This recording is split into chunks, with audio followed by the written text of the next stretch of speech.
The 1978 Ford pickup rattled over the gravel driveway, spitting dust clouds that tasted like dried summer and old disappointment.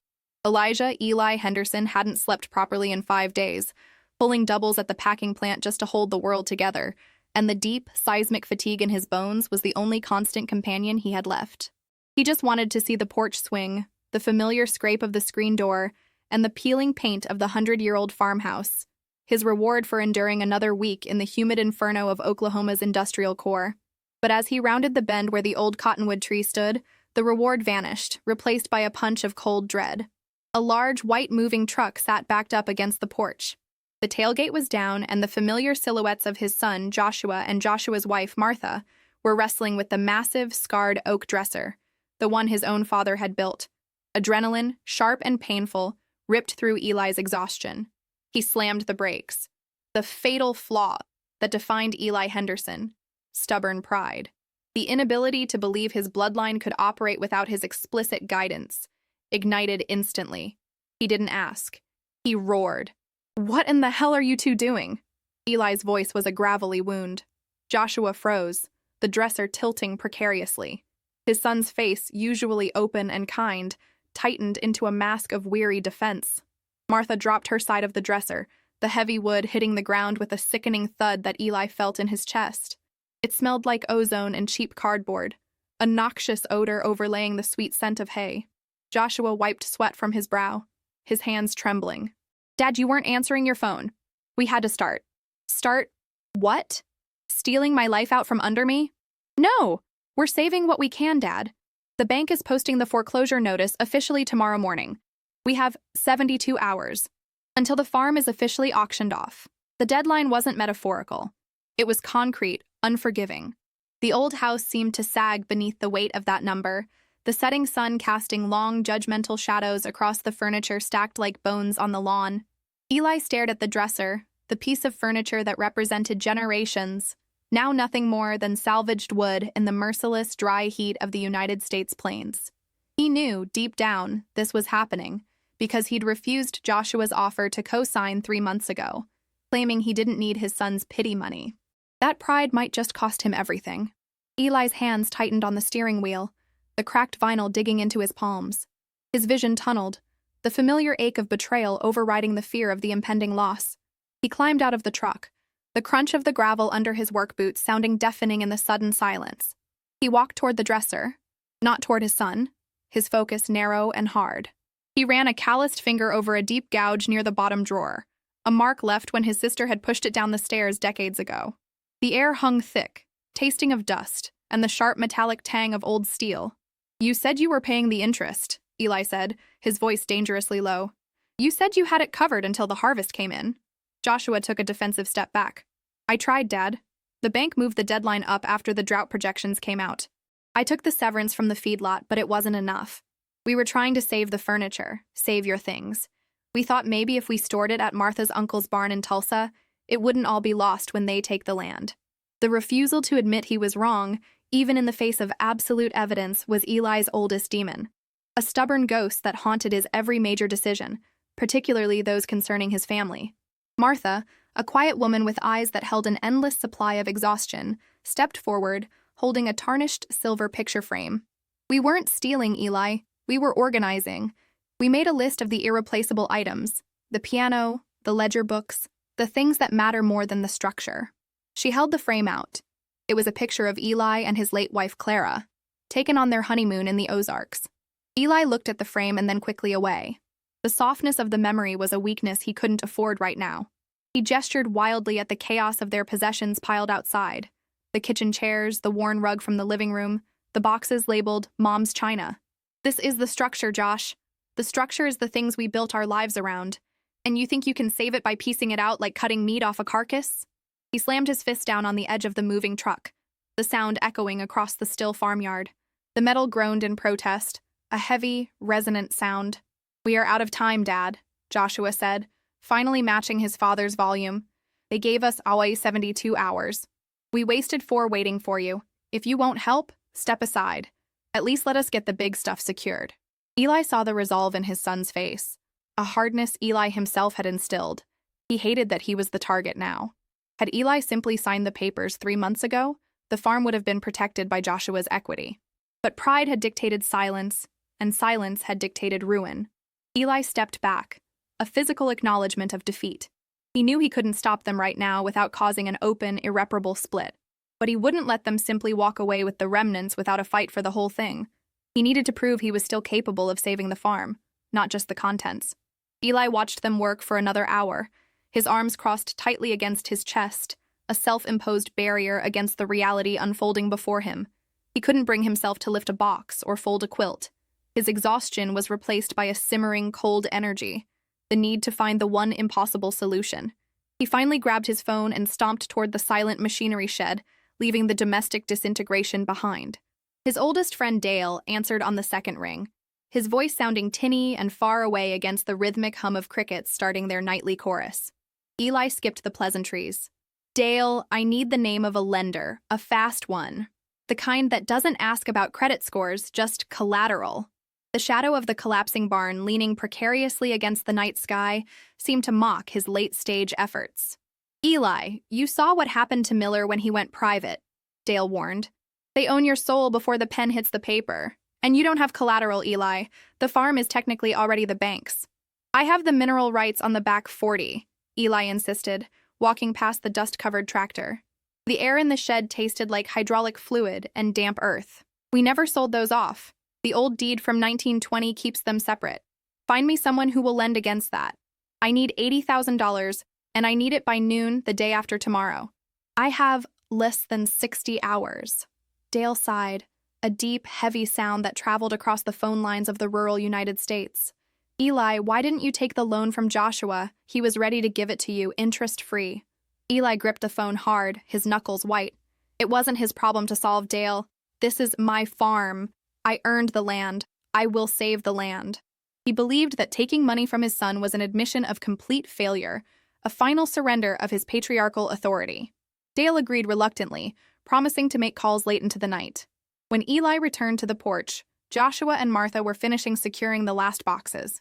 The house looked hollowed out, the echoing sound of their footsteps on the bare floorboards a testament to the vacancy. Martha sat on the stoop, wiping a streak of dirt from her cheek. "We're going now, Dad," Joshua said, fatigue etched into every line of his face. "We'll come back tomorrow morning to clean up the yard. If you need anything, call us." "I don't need anything," Eli corrected him, his voice stiff with his relentless pride. "I'm going to stop this auction. You focus on keeping my belongings safe, and I will focus on keeping the foundation they rested on." Eli didn't look at them as they drove away, the moving truck's engine coughing into the night. He only watched the silent, empty farmhouse. Etapa 3. Obstaculo. 1. Desafio pratico. 25% to Historia. The next morning, Eli was in the small, dusty county clerk's office in Stillwater, Oklahoma. The air conditioning was weak, leaving the room smelling strongly of old paper and lukewarm coffee. His challenge wasn't just finding a lender, but proving the existence and separateness of the mineral rights before the bank finalized the deed transfer. This was a challenge of competence and paperwork, the modern antithesis of the hard physical labor he understood. He stood hunched over a heavy ledger-bound map book, trying to decipher the faint copperplate script that described the boundaries of the original Henderson grant. The young clerk, a woman in her 20s who had clearly never spent a day worrying about land titles, tapped her pen impatiently. "Sir, if those rights haven't been claimed or logged in the last 50 years, they're almost certainly considered dormant and consolidated with the main title," she said, not looking up from her computer screen. "The bank won't recognize them as separate collateral for a private loan. You need indisputable proof of severance."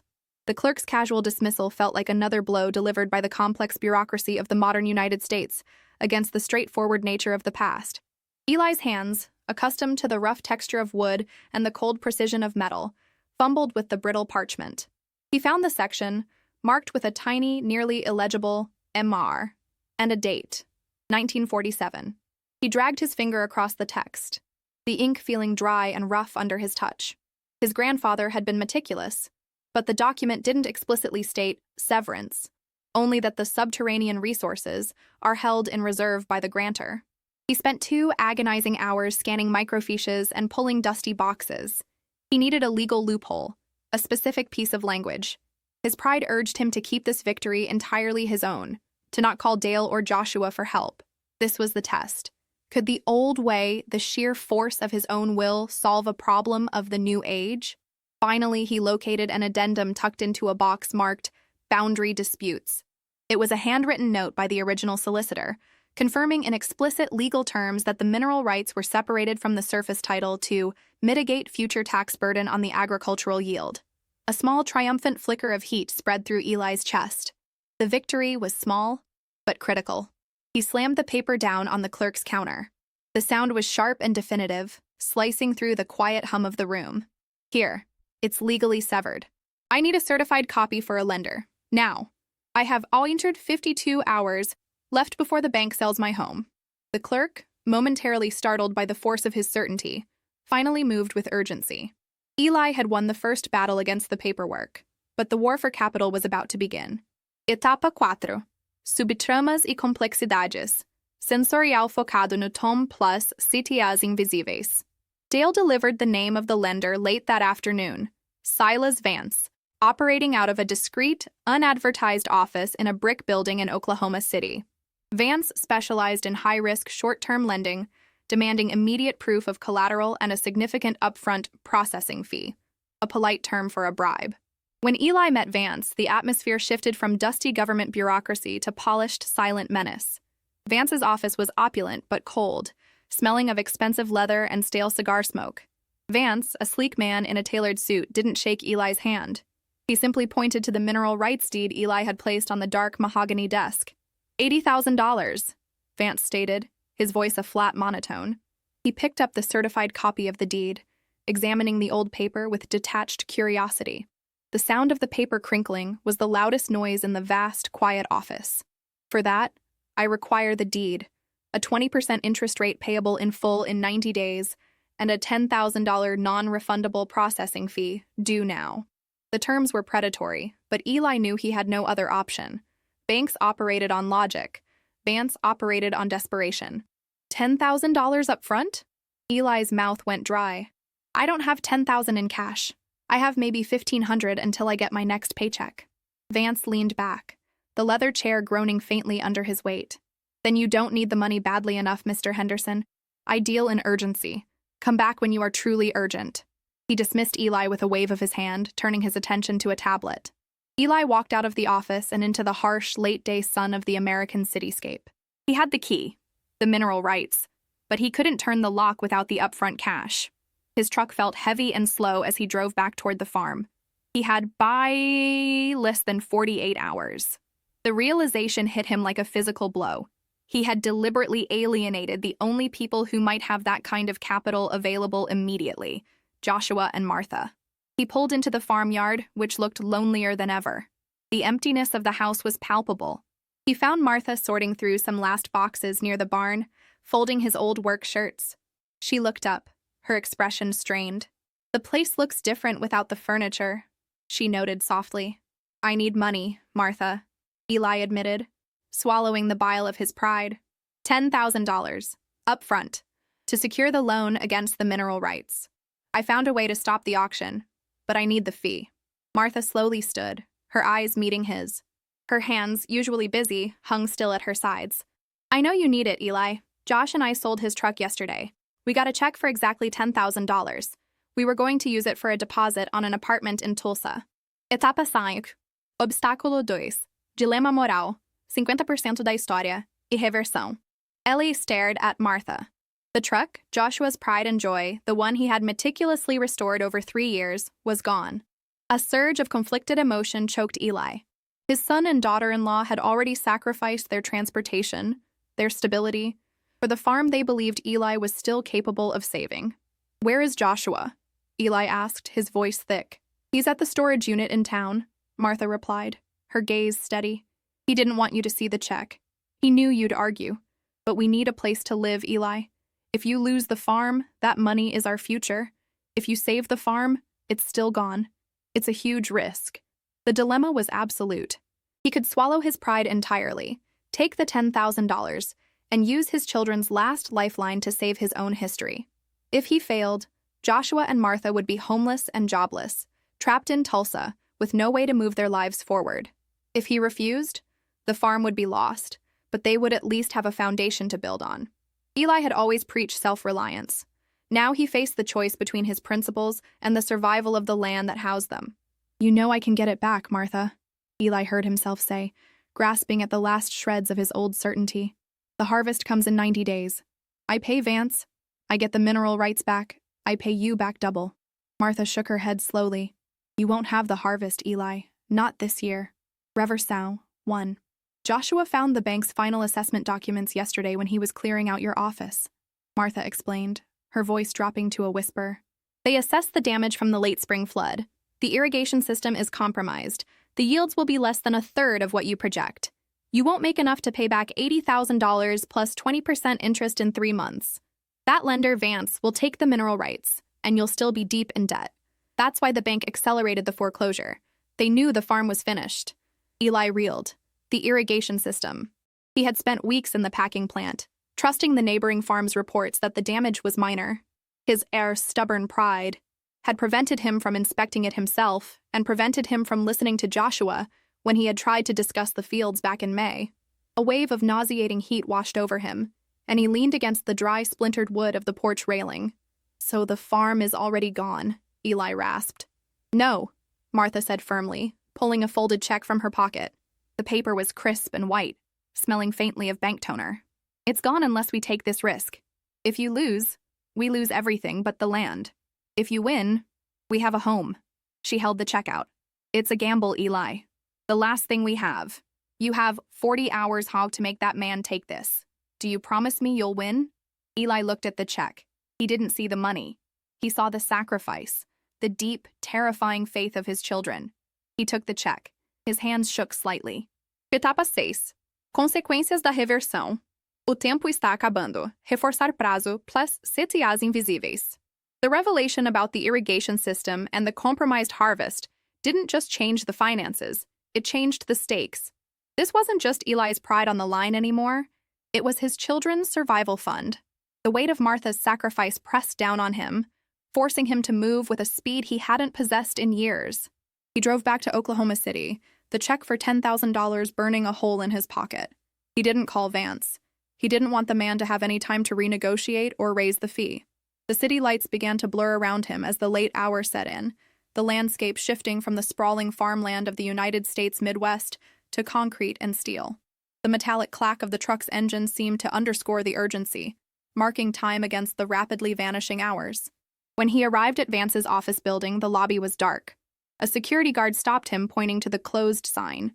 Eli insisted, displaying the check through the glass partition. The guard, unimpressed, made a call. 5 minutes later, Vance himself appeared in the marble lobby, wearing a silk robe over his clothes, his expression tight with annoyance. "Mr. Henderson, I assume you have the capital now," Vance said, his voice clipped. The lobby's perfect acoustics made his footsteps echo loudly on the polished floor. Eli nodded curtly, shoving the check across the guard's desk. 10,000. Certified check.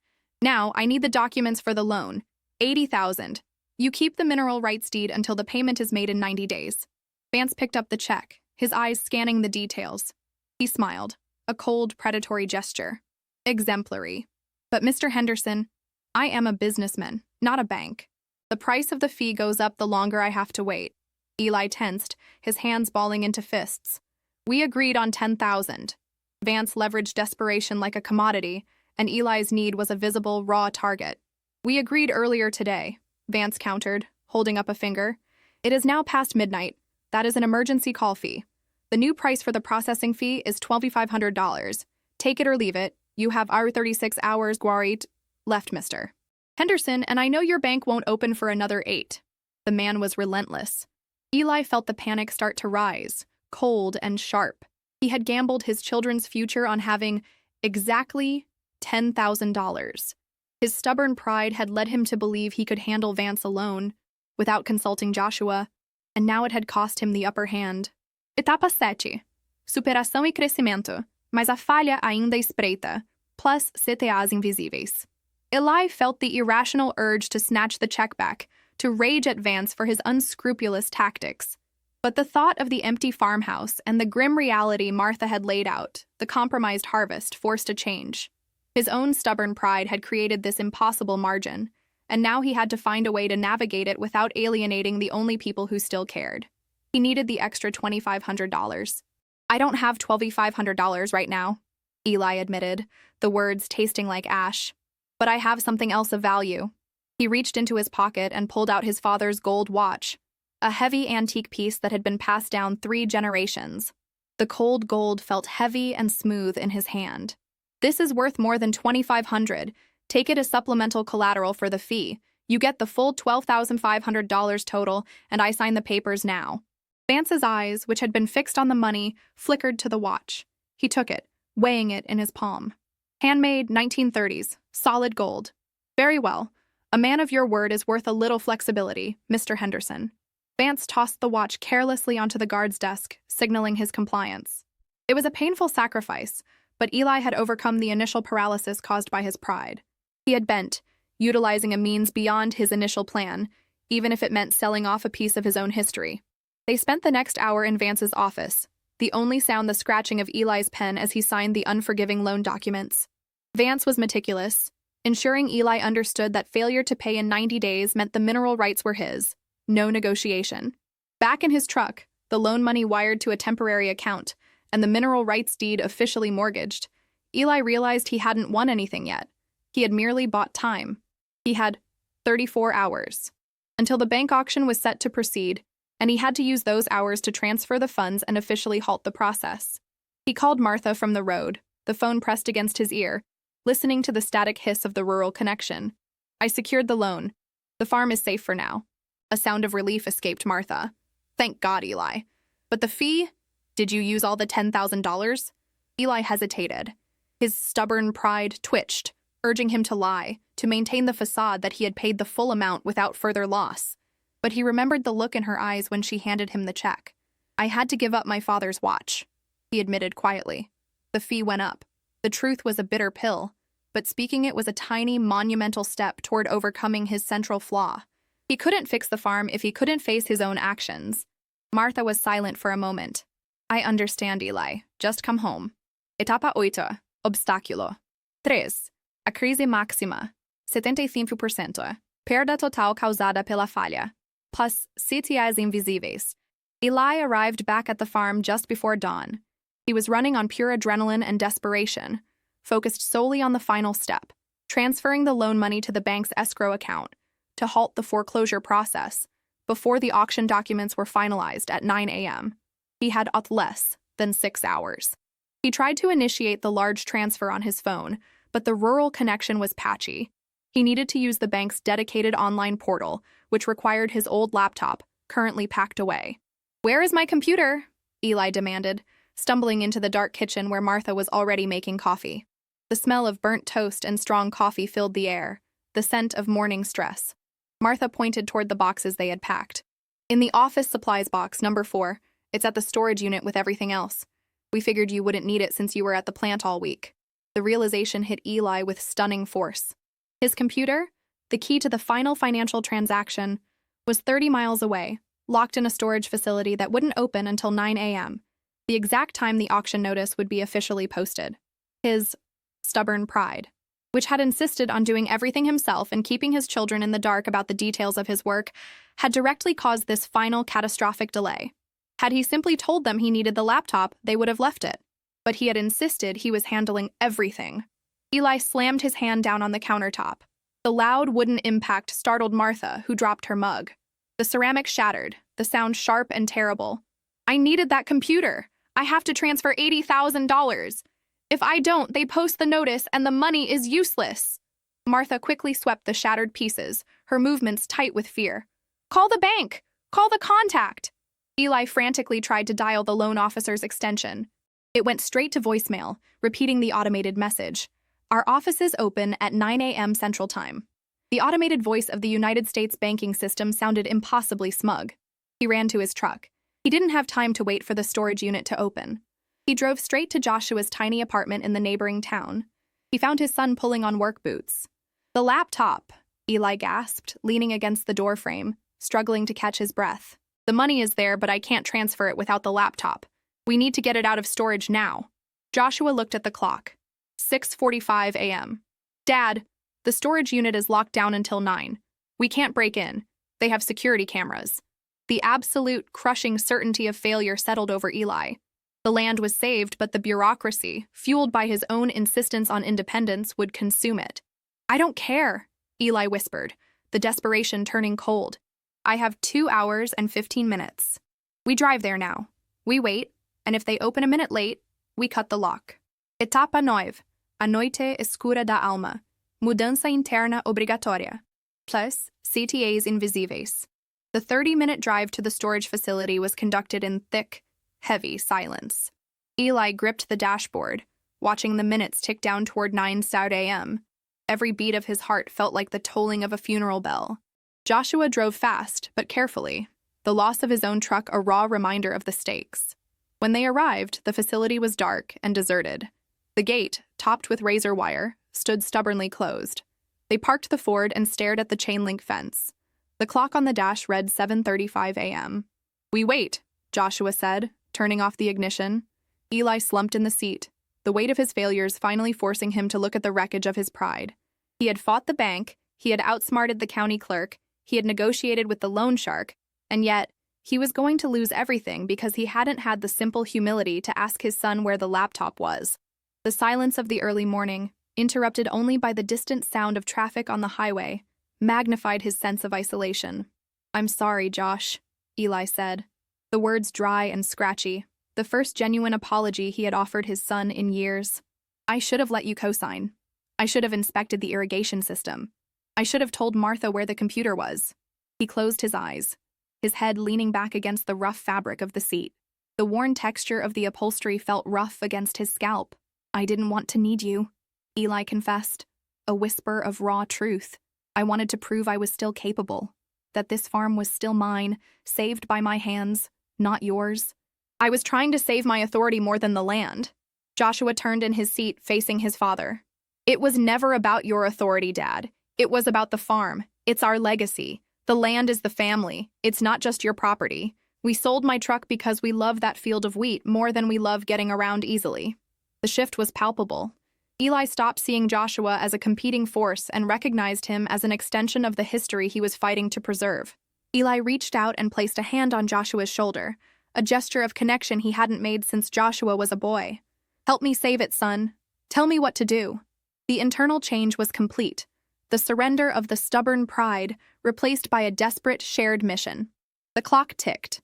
8:15 a.m. Darcy, etapa dente, climax, no limite exato de prazo, pis CTAs de suspense narrativa. Joshua pulled out his phone. We need power tools. I know a guy who owns a construction yard a mile from here. He owes me a favor. He might be up. At 8:30 a.m., Joshua was back, the bed of the Ford holding a heavy-duty bolt cutter. The scent of lubricating oil and cold metal hung in the air.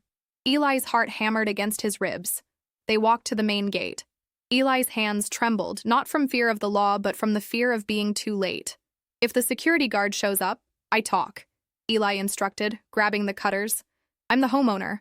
I'll take the heat. Joshua shook his head. No, Dad. We do this together. It's our land. The shared defiance, the knowledge that they were facing institutional failure with physical rebellion, ignited a fierce protective energy in Eli. The clock was racing. 8:45 a.m. Joshua positioned the cutters on the massive chain securing the gate. He squeezed, straining against the heavy metal. The chain resisted, thick and unyielding. Eli stepped in, pressing his weight against the handles with Joshua. With a massive, echoing crunch, the links snapped apart. They burst through the gate, the alarm blaring instantly, a loud, piercing shriek that cut across the quiet morning in this corner of the United States. They located Unit 14, where their furniture and Eli's past were stored. Joshua broke the cheap padlock with one swift kick. Inside, the unit was dark and packed tightly with the remnants of their lives. Eli scrambled over the old oak dresser, tossing aside blankets and boxes. He located Box 4, office supplies. He tore open the cardboard, pulling out the familiar, slightly scarred laptop. 8:55 a.m. They raced back to the truck, the alarm still screaming behind them. Eli flung the computer onto the passenger seat, fumbling with the ignition. Drive! Fast! Eli yelled, booting up the laptop as Joshua reversed violently onto the road. Eli had the bank website open instantly, the login screen. He typed his password, his hands slick with sweat. 8:58 a.m. The site was sluggish. He entered the $80,000 transfer amount. He hit confirm. The screen went white. A message appeared. Server maintenance. Our system is undergoing essential updates and will resume service at 9:30 a.m. Central Time. The bank, the institution he had been fighting, had erected a final technological barrier, ensuring his money arrived too late. Eli roared in frustration, hitting the dashboard. No, we're too late. It's over. 8:59 a.m. Names etapa 11. Reversão 2 e resolução. Revelação final imprevisível. Eli stared at the screen, the white text of the maintenance message mocking their desperate law-breaking efforts. Joshua pulled the truck over violently, tires spitting gravel. The clock hit 9 a.m. The auction notice was official. I'm calling Martha, Joshua said, his voice flat with despair. We need to tell her the money came too late. Eli's head was spinning. He watched Joshua press the call button. The phone rang once, twice. Then, Martha's voice came through, sounding surprisingly calm. Dad, Josh, are you okay? I heard sirens near the storage unit. We're fine, Martha, but the transfer, Joshua started. The transfer went through, Martha interrupted, her voice clear. Just a few minutes ago. They sent a confirmation email. Reversion, too. Eli snatched the phone from Joshua's hand, his eyes wide. What are you talking about? The website was down. Maintenance until 9:30. Martha let out a small, weary chuckle. I know, Eli. After you left, I couldn't stop thinking about the laptop. I knew that connection in the country was terrible. So I used the landline to call the bank's corporate office in Dallas, Texas, not the local Stillwater branch. I found an old contact list you had, the one I packed away for you, and I called the Emergency Corporate Wire Transfer Department.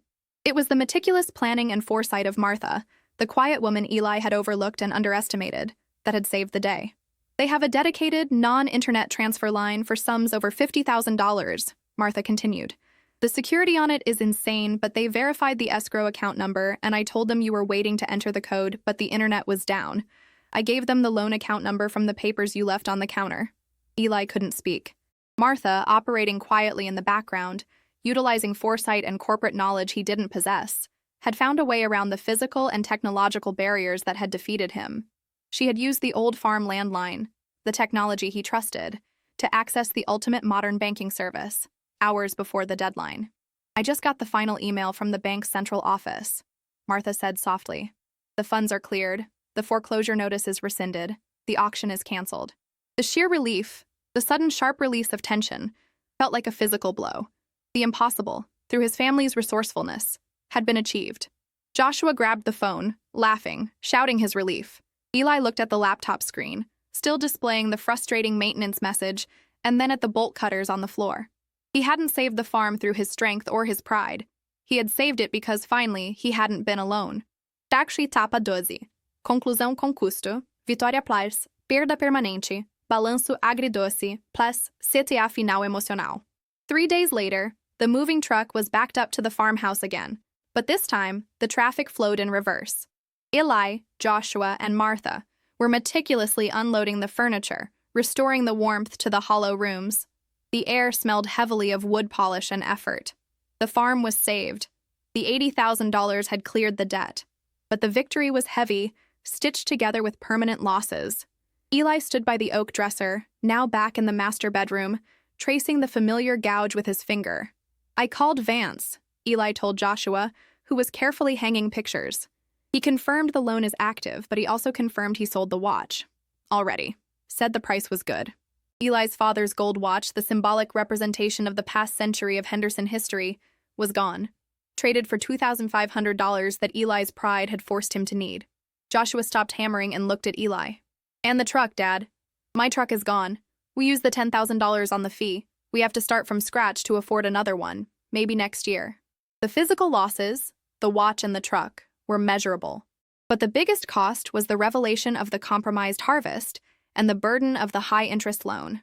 Eli had saved the farm, but he had mortgaged the mineral rights and trapped his family under a crushing short-term debt.